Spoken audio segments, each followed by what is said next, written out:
You know, in our culture, we can customize just about anything, from the cup of coffee that you order at Starbucks to your burger at In-N-Out. And so people are used to thinking that they can customize their Christianity as well and just have God the way they want him to be. A lot of people want God's love, but not his wrath. They want his mercy, but not his judgment. They want his blessings without having to make any sacrifice for him. And so what people end up with, not surprisingly, is a God who pretty much reflects them and their values and their point of view. A God whose idea of right and wrong really conforms to my behavior, my lifestyle. But the God who will never challenge you or never really call anything from you.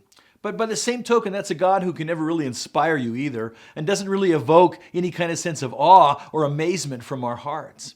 And so people who are kind of sort of Christian end up worshiping a God who is really only kind of sort of God instead of the real God the way he really is. You know, the real God is not a being that we could invent from our own ideas and our own wishes. The real God is much greater than that. So I want you to understand that God, the real God, deserves our awe and respect. Now here's some reasons why. Let's remember what God is like. First of all, he deserves that from us because God is powerful.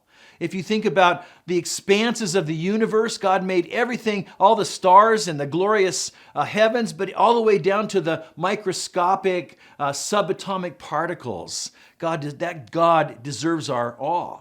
And he deserves our awe because he's holy. God is so much of a higher being than we are. Look at what it says in Exodus chapter 15, verse 11. Who is like you among the gods, O Lord, glorious in holiness, awesome in splendor, performing great wonders? And God deserves our respect and awe because he's righteous. In fact, the very character of God himself defines what's right and wrong. God hates evil and sin in every form, and God will judge the world according to his own standard of righteousness. Now, a God like that, who's holy and powerful and righteous, deserves a certain kind of response from us, and the Bible calls that response the fear of the Lord.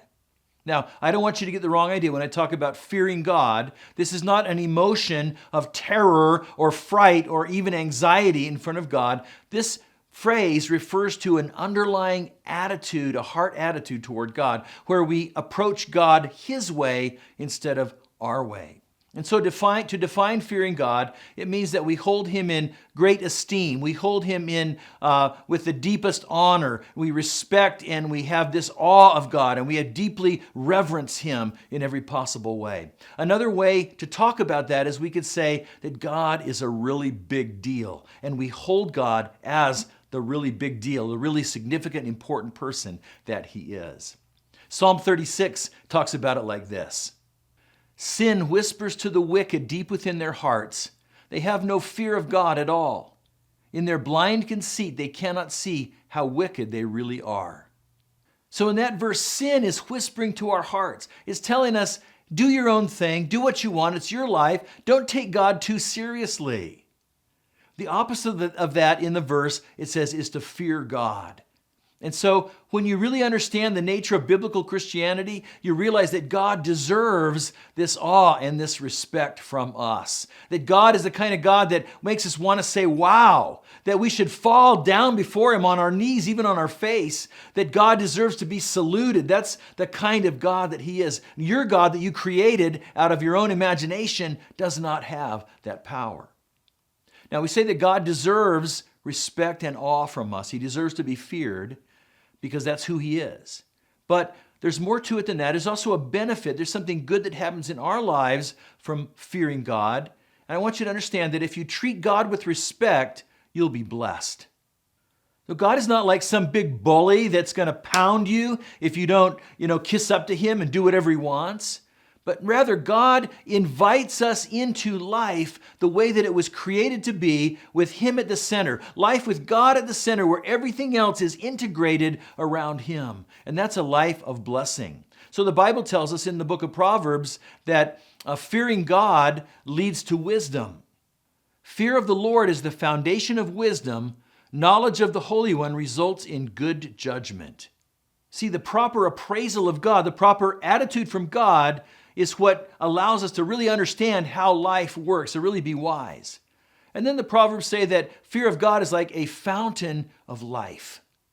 Fear of the Lord is a life-giving fountain. It offers escape from the snares of death.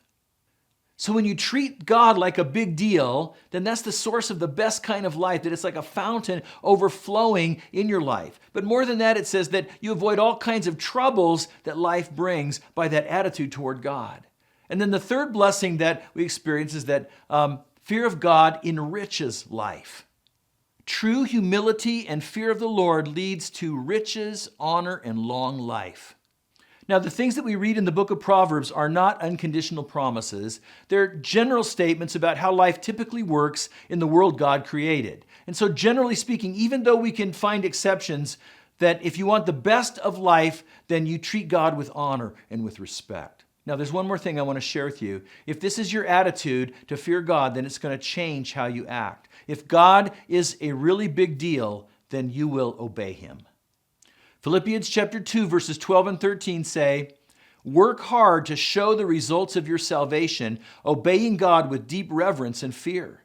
For God is working in you, giving you the desire and the power to do what pleases him." See, it says if you're really a Christian, then the salvation that you have is going to show some results. And the single most obvious result will be that you'll obey God.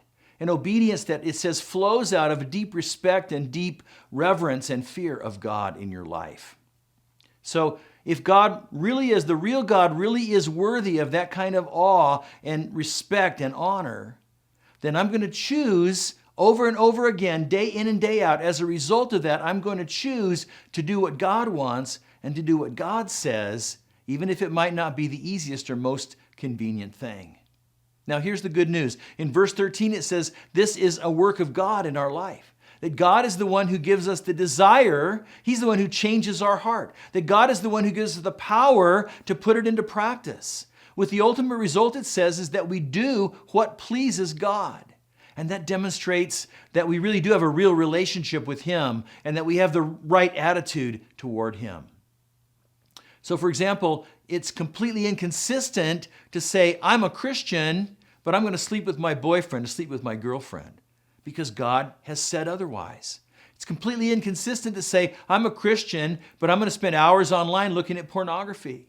Or I'm a Christian, but I'm never going to give anything financially, any money to God's purposes in the world. I'm just going to keep it all to myself. It's completely inconsistent to say, I'm a Christian, but I'm never going to tell anybody about the grace of Jesus or invite anybody to church.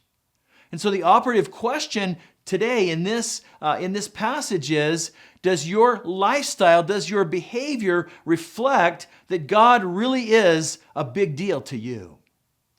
Now, in light of that, I want you to consider, is there anything in your life that you need to stop doing in order to be obedient to God?